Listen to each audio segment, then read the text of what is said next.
Yes, student, today we're going to learn about triangle and its part. So first of all, let us see what is a triangle. If we take three line segment in such a way that all of them are connected to each other to form a figure.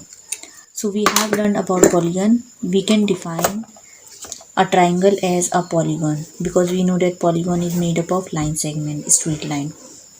So we can say triangle is a polygon having three line segments. So we can define a triangle as a polygon which has three line segments.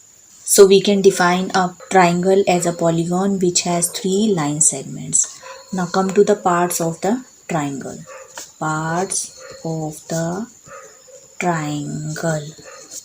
Now come to the parts of the triangle. Triangle has three parts. Number first, sides. Number second, angles. And number third, vertices. Now come to the parts of the triangle. The parts of triangle are number first, sides. Number second, angles. And number third, vertices. So let us see what are sides. We are observing the line segments. How many line segments are there? Three line segments. These line segments are called as sides. So line segments are called as sides.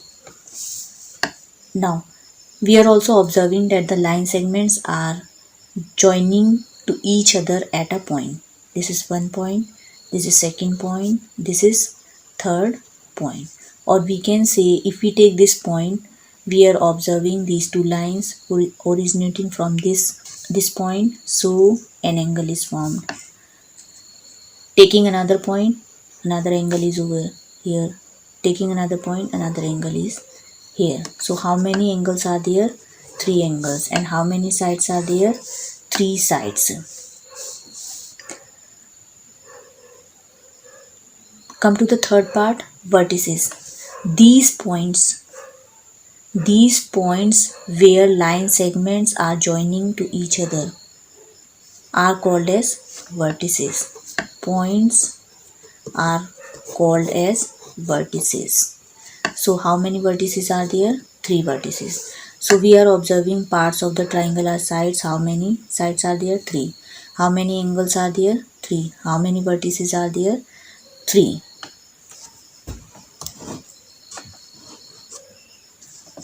Now there is a relation between the angles.